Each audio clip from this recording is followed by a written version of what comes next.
Coup de canon, le podcast 100% Gunners proposé par Arsenal French Club.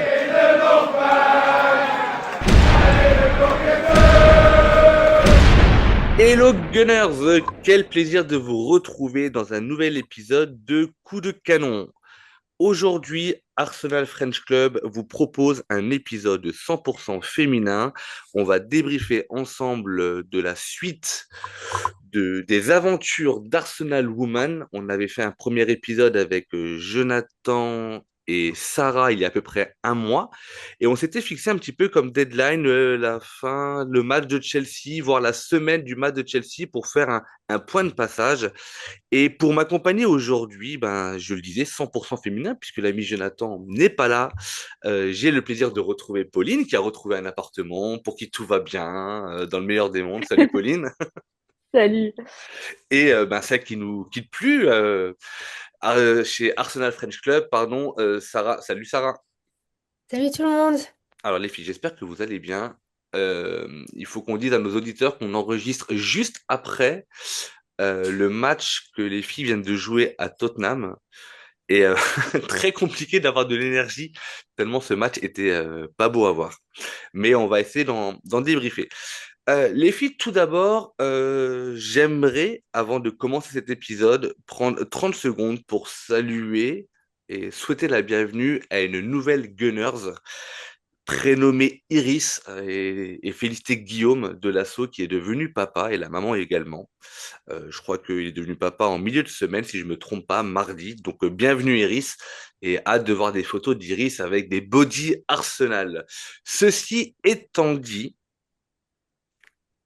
Sarah, Pauline, je crois qu'il y a eu une petite rencontre du côté de Londres lors du match qui voyait Arsenal recevoir et accueillir le leader Chelsea. Et j'aimerais qu'on prenne un petit peu le temps, alors forcément pour parler du match, rappelons pour ceux qui ne suivent pas trop la Women's Super League, Chelsea c'est un petit peu l'ogre du foot anglais féminin, c'est l'équipe qui gagne tous les championnats depuis des années. La dernière équipe l'ayant gagné étant Arsenal, si on enlève Chelsea, qui termine les championnats invaincus.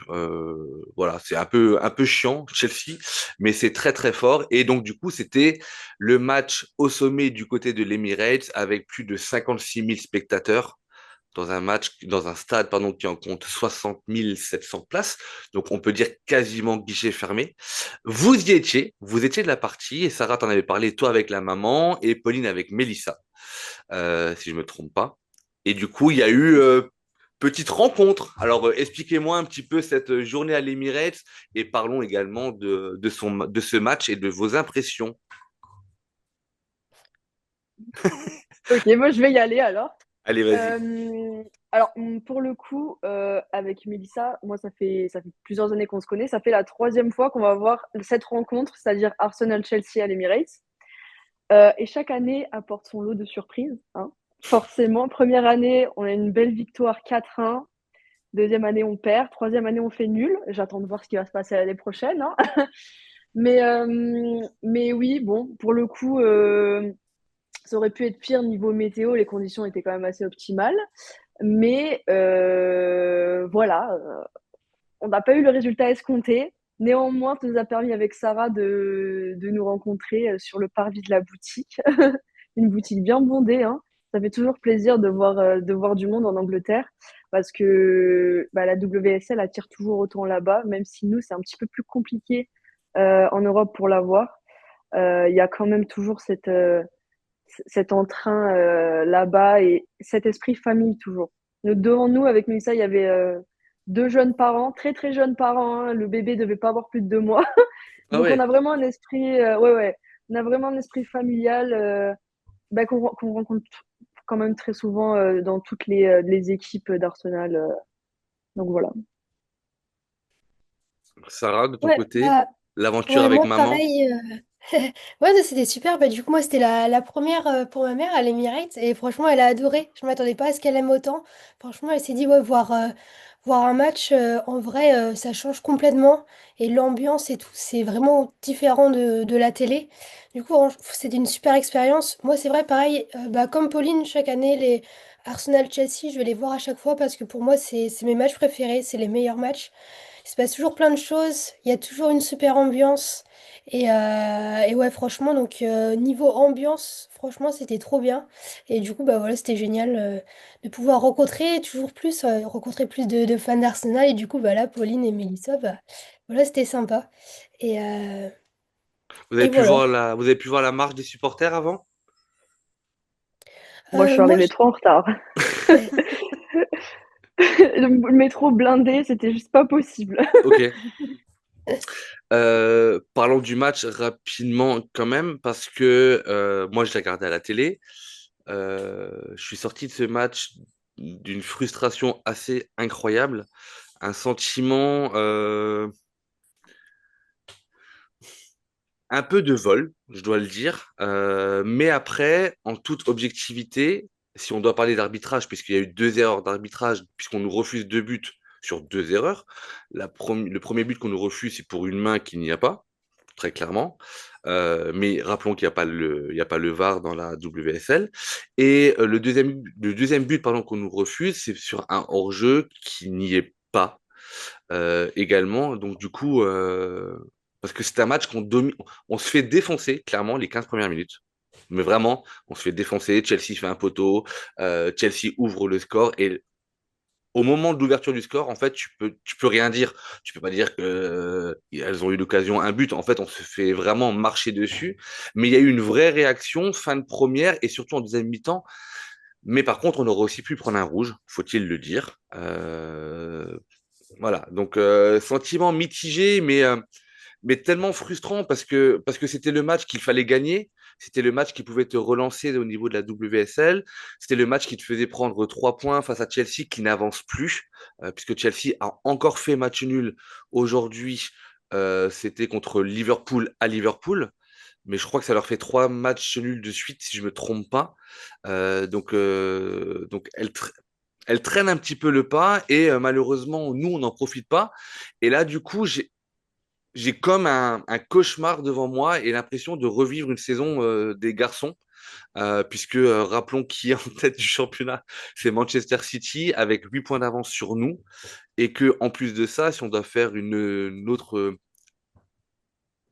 rapprochement entre Arsenal Women et Arsenal, c'est que les 3 derniers matchs d'Arsenal Women, c'était Chelsea, Bayern en Ligue des Champions et Tottenham, et que les 3 prochains matchs à venir des garçons, c'est Tottenham, Bayern, Chelsea. Voilà. Donc j'espère juste que côté garçon, on va pas avoir le même résultat final. Est-ce que ce sentiment de frustration, les filles, je reviens à vous, est-ce que il était partagé au moment du match parce qu'il n'y a pas de replay, forcément. Le potentiel carton rouge, est-ce que vous avez vu l'action? Est-ce que vous avez eu peur? Est-ce que du coup vous avez été soulagé quand il n'y a pas eu le rouge de sortie? Sur les débuts refusés, c'est vrai que les gestes de la main ne sont pas naturels puisque la main va en arrière sur le premier but refusé alors qu'elle le prend dans le bassin. Mais est-ce que au niveau du stade, on se rend compte de tout ça, sachant que nous, on était dans la télé, qu'on avait des ralentis? Euh, Bah, je vais commencer. Vas-y, Vas-y. vas-y. Si jamais, au niveau des buts, ce qui se passe, c'est qu'on a le temps de célébrer. Sur les deux buts, on a Ouais, le c'est temps de horrible. célébrer. Mm. Et on se rend Surtout compte, le premier. ouais, vraiment. Et on se rend compte, allez, 1 minute 30 après, que ça y est, bah, au final, non. Ça, les deux fois. Donc, pour le coup, sur le coup, on comprend pas, mais la frustration, elle a été bien plus importante une fois qu'on est arrivé tranquillement chez soi et qu'on a pu revoir les replays. Euh, et pour le rouge, pareil, sur le coup, on se rend pas compte de trop ce qui se passe. Et après, bon, on se laisse porter par l'atmosphère du stade, Bien forcément. sûr. Donc on se dit non, non, pas rouge. Et après, Tu perds complètement toute objectivité au stade, de toute façon. c'est ça, c'est ça, c'est ça. Et puis, bon, bah, c'est comme ça. Après, il y a toujours la question qui se posera. C'est comme quand la VAR est apparue chez les garçons. Mhm. Est-ce que c'est une si bonne idée que ça de la voir ou pas? Je pense que la question se posera toujours, hein, mais voilà mon avis. Sarah, de ton côté, cette Ouais, impression dans le bah stade? moi c'est non pareil dans le stade bah pareil en fait c'est la compréhension parce que l'action tu la vois une fois Donc sur le but, bah, la main, moi je la vois pas du tout. On n'a pas d'explication dans le stade, du coup on comprend pas vraiment les célébrations vont vraiment jusqu'au bout, jusqu'à l'annonce par le speaker du nom de la joueuse et tout. Et au dernier moment, tu vois juste le ballon en fait qui, moi j'ai juste vu genre l'arbitre remettre le ballon dans la surface. Je me dis mais qu'est-ce qui se passe? Pourquoi le ballon il part pas au centre du terrain? Et du coup c'est incompréhension. Et, et du coup, après, moi, je me dis, bah ouais, il y a une main, c'est la seule chose possible. Et du coup, je me dis, bon, bah, il doit y avoir eu une main, voilà quoi. Donc, c'est vraiment juste, c'est que après le match qu'on se rend compte de ça. Donc, ouais, c'est frustrant. La frustration vient après, mais on sent quand même dans le stade, parce que il y a quand même beaucoup de décisions d'arbitre. Bah, le carton rouge. Sur le moment, pareil, je vois pas non plus la faute, je l'ai pas trop vue. Je l'ai même pas en souvenir. Le moment où il y a la faute, c'est Pelova, non? C'est ça, c'est de ça qu'on parle? C'est la très très grosse semelle, Ouais. elle est violente, quoi. Ouais, moi je l'ai pas vue, je l'ai même pas vue sur le moment. Mais on sent franchement l'arbitre, enfin, c'est dans les deux sens, il y a trop de problèmes et tu te dis, on sent on se fait voler quand même, qu'il y a un truc. Et même si même les mauvaises décisions vont dans les deux sens et dans le sens de Chelsea aussi, il y a des trucs assez fous, mais c'était plus surtout notre côté. Et ouais, donc c'est frustrant. Et surtout que on se dit, je pense que la tournure gagner ce genre de match, ça peut vraiment enfin, donner une autre tournure au reste de la saison. Et je pense que gagner ce match contre Chelsea, ça aurait pu avoir vraiment un impact sur ensuite les matchs du Bayern et de Tottenham, un impact bah, positif. Des fois, ça peut être des matchs vraiment qui changent le cours de la saison. Et bah, du coup, là, ça nous a été un peu volé, il y a un peu ce sentiment-là, voilà. Ça aurait dû, ou ça aurait pu être en tout cas, ce fameux match référence qu'on n'a toujours pas, que moi, je trouve qu'on n'a toujours pas retrouvé depuis le début de la saison. Ouais. Rappelons quand même qu'on avait commencé la saison avec énormément d'attentes par rapport aux résultats des filles et qui en soi est logique puisque il y a eu un changement d'entraîneur au mois de décembre, je crois, avec une nouvelle dynamique. On va chercher la Ligue des Champions. Tu te dis voilà, le groupe n'a pas trop bougé, l'entraîneur est resté en place, le staff est resté en place. Donc tu te dis voilà, on arrive avec des ambitions autres, légitimes. Et c'est vrai que depuis le début de la saison, on a perdu, on en a parlé dans le dernier épisode avec Jonathan, on a perdu des points très bêtes dans les dernières minutes, dans les arrêts de jeu, et que dans les matchs que l'on voyait, même si on avait des occasions, il n'y avait pas de match référence dans l'impact, dans la fluidité du jeu. Et c'est vrai que Chelsea, la deuxième mi-temps, pour moi, c'était la plus belle mi-temps depuis le début de la saison, dans l'engagement, dans la fluidité, et puis tu sais, dans ce sentiment où tu te dis, en fait, on est mené, mais on sait qu'on peut revenir et on veut gagner ce match parce que même à un partout et même avec les deux buts refusés, on a continué à attaquer, on a continué à attaquer.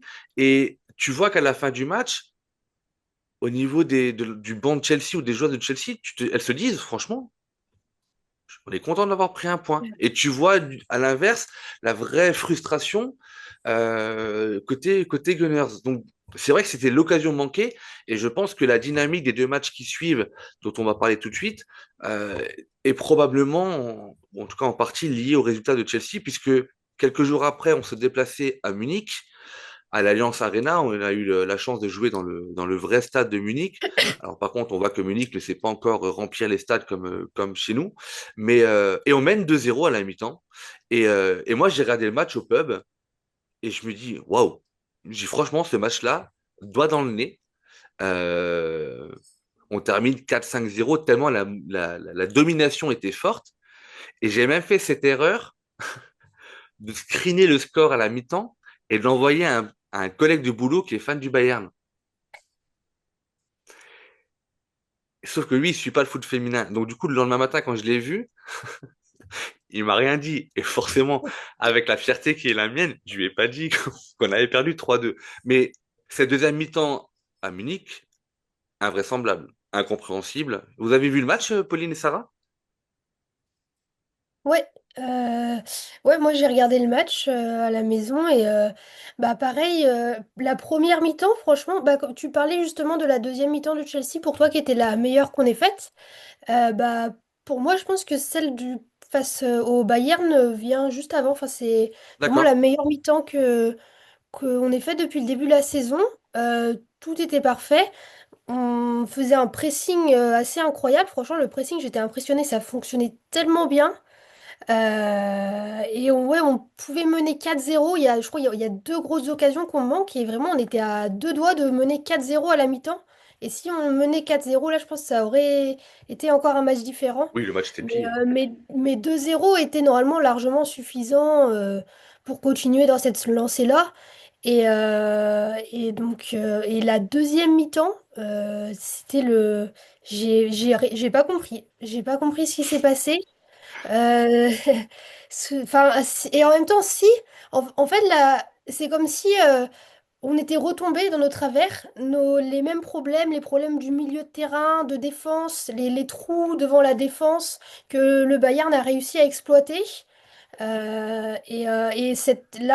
comme si on s'était dit on a gagné le match à la Hmm, mi-temps, on a arrêté le pressing complètement exactement, ouais. et on est retourné dans nos travers. Ouais. Pour une défaite 3-2, rappelons-le. Pauline, tu as pu voir le match?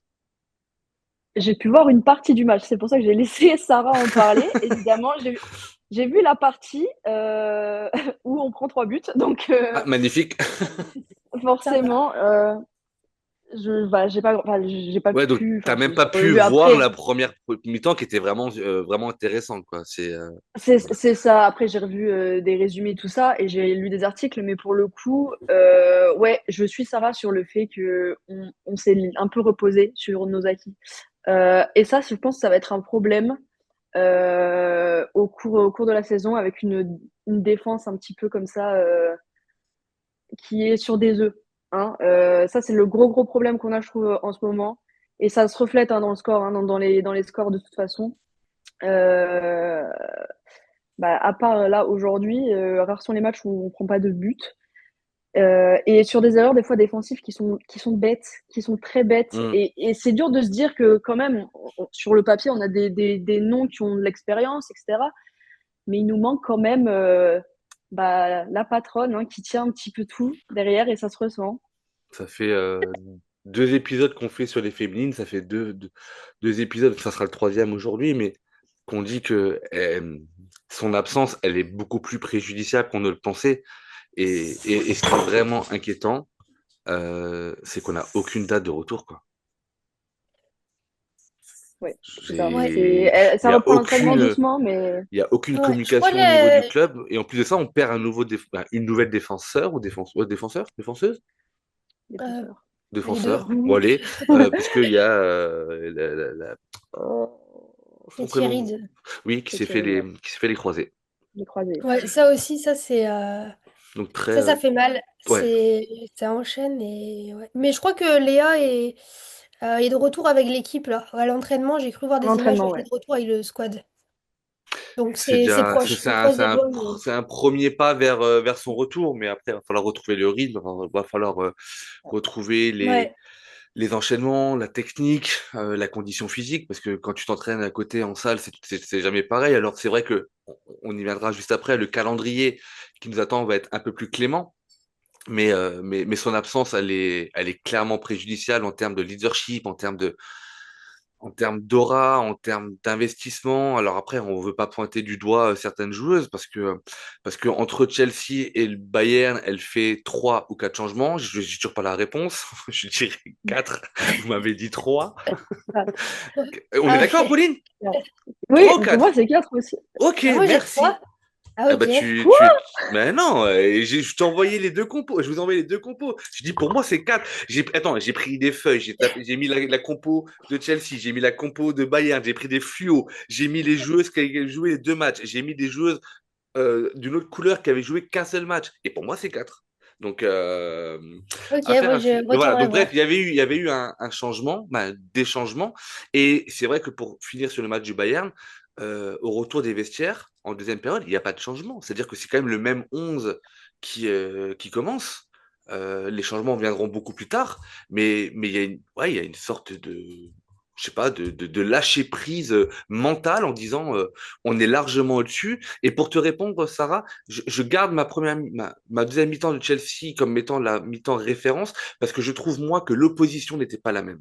Je trouve que l'opposition de Chelsea, elle est quand même beaucoup plus Ouais, solide que celle du Bayern, tu vois. Mais la ouais, c'est vrai. déception, elle est toujours la même. Donc du coup, si on résume, ça fait un match nul contre Chelsea à la maison, ça fait une défaite en Ligue des Champions, ce qui fait notre deuxième défaite en 3 journées des Champions. Après, tout le monde veut nous taper, c'est normal, on est les tenants du titre.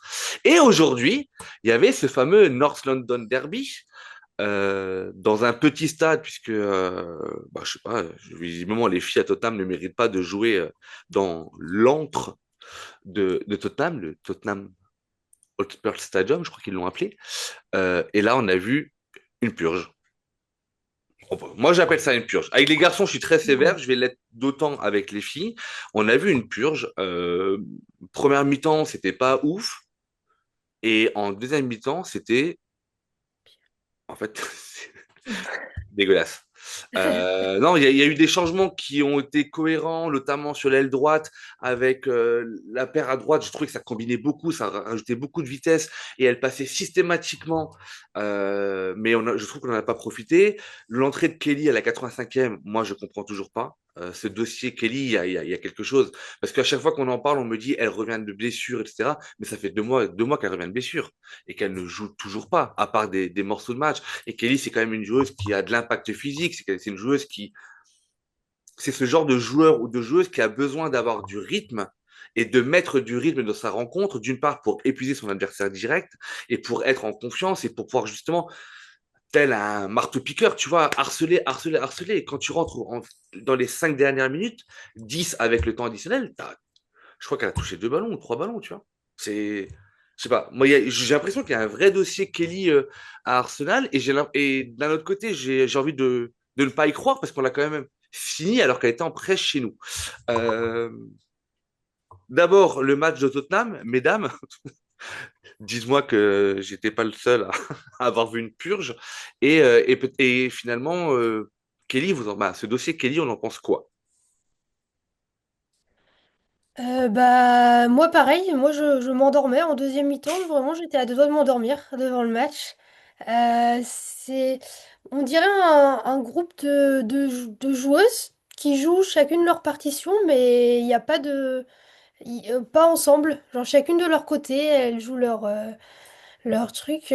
En deuxième mi-temps, moi j'ai beaucoup aimé l'entrée d'Olivia Smith qui à chaque fois avait de l'impact sur son côté, mais en fait elle prend la balle, à chaque fois elle dribble, elle réussit super bien, mais au final il n'y a rien parce qu'il n'y a pas de connexion en fait. Hmm. Et au final il se passe rien. Et c'est toujours un peu le même schéma, elle rentre dans la surface, elle fait un centre, mais il y a personne pour le... Enfin, si, il y a des gens, mais elle leur fait pas la passe, ou alors il y a personne pour le recevoir. Ou ces centres sont pas super bons non plus. Ouais. Non, ils sont pas super bons, je suis d'accord aussi. Et donc c'est un groupe qui ne joue pas ensemble. C'est bizarre. Et puis parce que on a la possession pour le coup là quand même. Enfin ouais. Donc enfin non, on doit faire beaucoup mieux parce que là le problème habituel sur les derniers matchs qui était plutôt le problème pour moi de la défense, le milieu, on se prend des buts et tout, nanana. Bah là, c'était pas forcément le cas, mais donc on n'avait pas à se soucier de ce problème, et au final, quand on s'occupe de l'attaque, bah, il se passe rien non plus. Donc franchement, c'est incompréhensible. Les changements, bah, c'est toujours les mêmes. C'est super frustrant, c'est Hmm. que tu sais exactement c'est quel changement, dans quel ordre. Alors, elle va toujours enlever McKay pour Hinz. Tu sais pas trop pourquoi. Enfin, Il y a eu jaune. Il y a eu jaune, je pense qu'elle avait ouais, peur jaune, un petit peu. mais après, McCabe, elle a eu 50 000 cartons jaunes. Elle s'est pris une fois deux cartons jaunes dans le même match. Donc je pense qu'elle sait gérer quand même, jouer sous un carton jaune pour ne pas s'en prendre un deuxième. Euh, donc Tu retrouves toujours Black Stennis remplacé par Manoum, par voilà, exemple. c'est ça. C'est Il y vrai a que Ouais, c'est ouais, toujours, ouais. c'est Gusto qui très, très avance. stéréotypé, quoi. Et Toujours, Ouais. donc toujours Mid et Ford qui commencent. Elles sont toujours remplacées par Olivia Smith d'abord au premier et Kelly à la fin du match. Ouais. Kelly pour Ford, toujours la même chose. Et ouais, tu comprends pas Kelly pourquoi elle arrive toujours 5 minutes avant la fin. C'est vrai que on comprend pas alors que c'est C'est dommage parce que c'était vraiment une joueuse qui a eu une super fin de saison l'année dernière, un super Euro, donc elle est vraiment genre là quoi, elle est au top de sa forme, elle est sur une super lancée et capitules. Je sais pas si ça Capitalise. Capitalise. Parce que capitalise. Oui. Elle capitalise pas sur ça, donc c'est assez fou. Et pourtant c'est une joueuse super appréciée. D'ailleurs c'était juste un petit petite anecdote, mais vraiment j'étais assez impressionnée par l'accueil que Chloé Kelly avait reçu au match contre Chelsea Oui. quand elle est rentrée à la elle est fin du match. rentrée. Vraiment, ouais, j'ai rarement entendu une acclamation aussi forte pour une joueuse. Vraiment, c'était assez impressionnant à quel point elle est appréciée par les supporters d'Arsenal. Euh, mais je ne comprends pas. Toujours les mêmes changements pour les mêmes joueuses. Ouais. C'est à toi, Pauline, si tu veux. Ouais, moi, ça me rappelle les sombres moments à la fin on va dire, du quinquennat de Jonas. Ouais. Euh, Pareil, en fait, il y a très très peu de changements dans la compo. Là, il y a quoi? Il y a Kune Kroos qui était à la place de Pelova. Mais pareil, en attaque, il n'y a rien qui change. En défense, bon, en défense, on est vite limité, donc forcément. Mais en attaque, moi, par exemple, je suis très friande du duo Manum et Blackstenius quand elles sont ensemble. Et là, forcément, bah, on voit que c'est décousu, on voit que forcément c'est des joueuses qui devraient avoir l'habitude de jouer ensemble pourtant, mais pourtant l'impression qu'on a, c'est que bah, toujours pareil, hein, que elles font un match ensemble et après on retourne à On zéro revient en au fait à chaque fois. classique. Hmm. C'est ça. Et je pense que Renée, elle a elle a encore beaucoup à faire. Hein. C'est pas parce qu'on a eu la Ligue des Champions Bien sûr. que on peut se reposer sur nos lauriers, comme on dit. Mais là, on voit très bien le retour de bâton, comment ça se passe. Hein. Ne jamais se reposer sur ce qu'on a. Et là, ça se voit. Et des fois, on a des joueuses qui sont attentistes. Moi, c'est vraiment ce que j'ai ressenti le match là Hmm. contre Tottenham, qui ont pas tellement qui ont du mal à se projeter, qui ont pas tellement de précision dans les jambes aussi, dans les passes. Et ça, c'est pareil, c'est un défaut qu'on avait il y a quelques années, que on avait réussi un petit peu à corriger, et puis là, on retombe toujours dans nos dans nos mauvais cahiers, quoi. Du coup, c'est un petit peu décevant, et j'espère qu'on va réussir à se dépatouiller de cette période parce qu'elle est pas facile, et j'ai du mal à voir le bout, en fait. J'ai C'est du mal à ça. voir le bout avec tout ce qui Ouais. se passe, donc Et j'ai pas envie de parler déjà, tu vois, parce que je sais pas, j'ai une sympathie, je crois, infinie pour Renée Slegers, et j'ai pas du tout envie de penser qu'elle pourrait ne plus être le manager de la situation. Et j'en suis pas du tout là. Mais c'est vrai que il y a quelque chose qui manque. Alors, on a parlé de Williamson juste avant. Quand on regarde les 5 dernières minutes où tu pousses pour gagner contre Tottenham, le nombre de balles qu'on a perdu sur des passes loupées, mais genre à 10 mètres, c'est assez incompréhensible. Mais c'est vrai que du coup, j'ai j'ai l'impression que là, quand même, ça part de responsabilité parce que, on le disait, hein, le 11 type, Blackstenius qui joue toujours devant, Manu qui la remplace dans les 20 dernières minutes. Je veux dire, Blackstenius, elle n'a pas été super performante. Aujourd'hui, franchement, Arsenal Woman se repose à 95% sur Russo. Russo, elle est partout. Mais sauf qu'à un moment donné, physiquement, elle peut pas tenir. Le body language, il n'y a pas encore de lassitude ou des choses comme ça. Et ça, c'est super agréable. Par contre, dans le foot féminin en général, franchement, même à la fin du match, tu vois la déception, mais il n'y a pas. Tu sais, chez les hommes, tu ressens souvent ça, les regards un petit peu où tu accuses un partenaire ou d'autres d'avoir été moins bon que toi, etc. Et on a l'impression, en tout cas, qu'il y a encore cette cohésion d'équipe qu'il faut absolument garder. Mais c'est vrai qu'à un moment donné, c'est aussi à René Slegers de trouver d'autres solutions. Défensivement, on n'a pas énormément le choix. J'ai l'impression que dans l'animation offensive, on l'a un peu plus. Après, moi, je trouve vraiment que Russo, quand elle n'est pas en neuf, c'est vraiment. En milieu de terrain, elle a un travail de fou, mais en neuf, elle est juste incroyable, tu vois. Et donc, du coup, on essaie en train d'équilibrer. Je trouve aussi qu'El Dente, elle est pas. Je la trouve en méforme aussi en ce moment. Bon, après, elle prend de l'âge aussi, mais elle est lente sur le terrain. Tu vois, donc il y a des choses à essayer qu'on n'essaye pas trop actuellement. Et voilà, je ne dis pas que je suis inquiet parce que très clairement, La problématique de la Women's Super League, c'est que il n'y a que 12 équipes, donc tu ne fais que 22 matchs. Et c'est un championnat qui est beaucoup trop court pour moi pour rattraper 8 points aujourd'hui sur City. Après, je me mouille peut-être, hein, et si on termine championne, je dirais, bon, ben, lors du deuxième épisode, j'ai raconté une grosse connerie, excusez-moi. Mais je ne nous vois pas aujourd'hui, d'une part, lancer une série dès le match prochain et de devenir invincible, parce que 8 points, ça veut dire, City, on les a pas encore joués. Hein. Euh, Si. Si, si. ah si, non, on a perdu contre elle. Ouais, ouais, ouais. Oui, on a perdu, oui, pardon. Donc ça veut dire que tu as 8 points de retard sur City et tu les joues encore une fois. Donc au mieux, tu récupères mathématiquement en confrontation directe que 3 points. Donc tu as quand même 5 points à aller chercher, non pas sur ton propre jeu, mais sur des erreurs de l'adversaire. C'est-à-dire qu'aujourd'hui, on peut déjà dire qu'on n'est plus maître de notre destin en, en Women's Super League. Et c'est assez frustrant de se dire ça, quoi. Quand on espérait que cette année serait la bonne. En termes de matchs à venir, je le disais, ça allait être un peu plus calme, puisque on reçoit le Real Madrid ce mercredi. Je crois que du coup, on joue encore à l'Emirates. En tout cas, j'espère qu'on joue à l'Emirates. C'est pas. Non? Sarah, t'as Non, je parlé. crois que c'est Non, à... non, on joue à Meadow Park. Ouais. Et les matchs de Ligue des Champions cette année, ils sont pas à l'Emirates. Du Aucun? moins les matchs de poule. Parce qu'on s'est Pas posé, je sais pas si les tu avais matchs de écouté, poule. je sais pas si tu avais écouté Non, non, le pas en premier poule, ouais. épisode, mais on en parlait avec Sarah, on se posait la question pourquoi il y a des matchs de championnat qu'on jouait encore là-bas, alors que l'année dernière, on avait joué, je crois, 10 matchs sur 11 à l'Emirates. Et Sarah disait qu'il y avait peut-être une sorte de convention, de contrat, où on était obligé de faire un Ouais. certain nombre de matchs. Mais là, la Ligue des Champions, si on fait toute la Ligue des Champions là-bas, je trouve que c'est un manque Non, à non, non, je gagner. pense que ce sera que les matchs de poule. Ce sera que la Ouais, poule, je Ouais, pense. faut-il sortir des poules encore, hein. C'est ça. On a 3 points sur 9. Je veux pas être un oiseau de mauvais augure, mais il va falloir commencer à gagner des matchs. Donc je disais, on reçoit le Real Madrid mercredi.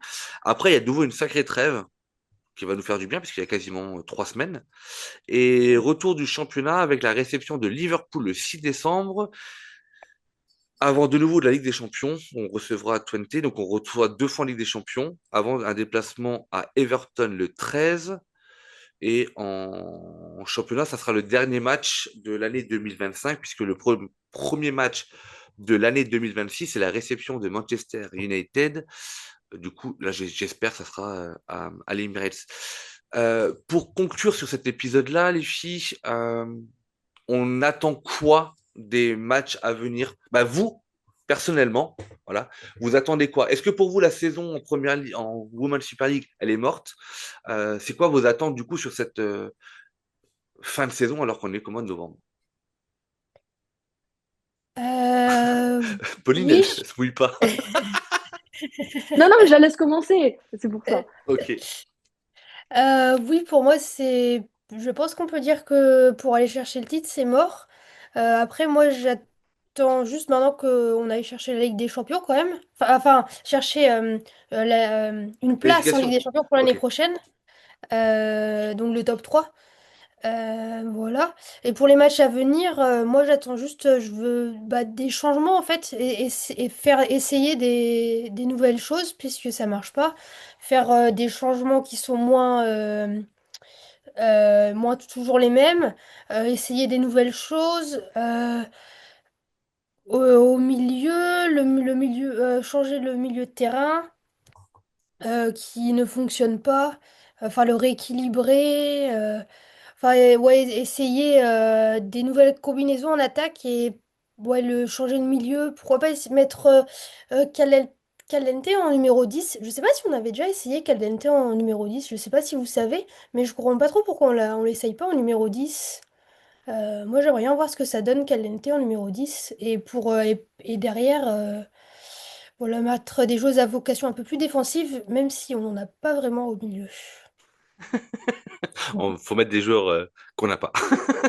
Pauline, de ton côté, tes Ouais, attentes et ton ressenti à l'instant T après le match de Tottenham sur la saison. moi, je vais être très succincte. Je dis pas que c'est mort, mais ça sent quand même le roussi hein, pour le championnat. Après, comme Sarah, je la rejoins, le top 3, il nous faut absolument, de toute façon, Bien avec, sûr. enfin, avec tous les investissements qu'il y a dans cette équipe, je vois pas un monde où on l'a pas, en fait. Je serais très déçue. Et après, moi, j'ai un petit peu peur quand même après la trêve parce qu'on a énormément de matchs Qui qui se s'enchaînent. suivent. Donc, j'espère que Renée va faire tourner, sincèrement, et qu'elle va trouver une solution à ce manque des fois de réalisme, j'ai envie de dire, avec peut-être un retour de Léa Williamson. Donc, Hmm. même si tout repose pas sur elle, j'espère que y a des choses qui vont être faites. Et après, je reste quand même optimiste. Je me dis qu'il y a des mauvaises phases, il y en a partout. Et cette année, on a gagné la Ligue des Champions alors qu'on n'y croyait pas du tout au début. Enfin, voilà, donc on verra Tout peut bien, arriver. mais voilà, je veux y croire. Et c'est une affaire à suivre, mais effectivement, on va croiser les doigts et puis on va aussi essayer, en tout cas moi je l'espère, de retrouver beaucoup de plaisir à les regarder parce que l'année dernière, même quand ça perdait, dès l'instant où René elle est revenue, il y avait toujours cet engagement, cette envie d'aller vers l'avant, cet investissement qu'on retrouve un peu moins cette année. Et donc du coup, c'est vrai que en tant que supporter, c'est un petit peu compliqué cette période-là, mais on va croiser les doigts et espérer qu'elle remonte petit à petit au classement pour effectivement aller chercher l'une des 3 premières places du championnat et peut-être, pourquoi pas, une ou plusieurs coupes nationales, puisqu'on en joue encore 2. Il y a 2 coupes nationales et on joue cette fameuse un peu coupe intercontinentale avec les vainqueurs de Ligue des N'importe Champions, ouais. etc. Donc voilà, il y a peut-être un trophée honorifique à aller chercher. On se retrouvera dans un épisode 3 courant du mois de décembre. On va fixer ensemble la date, les filles. Peut-être que Jonathan pourra nous rejoindre pour faire un nouveau point de passage. Jonathan qui est en train d'écrire un article sur les féminines également, qu'on retrouvera prochainement sur le site. Si cet épisode vous a plu, mesdames et messieurs, n'hésitez pas à mettre un 5 étoiles, d'aller commenter l'épisode. J'espère que ces épisodes vous donnent l'envie d'aller regarder, même si c'était pas très très beau aujourd'hui, le foot féminin. Pauline, Sarah, je vous remercie de votre présence. J'espère qu'on se retrouvera dans l'épisode numéro 3, peut-être avec Jonathan, peut-être avec Eva ou avec Mélissa si elle a envie. Merci de votre disponibilité, je vous en passe très fort et à très bientôt. Common Gunners, ciao ciao. Just would like to finish by one simple word. I will miss you. Thank you all for being such an important part of my life, and hope to see you soon. Well done. Bye bye.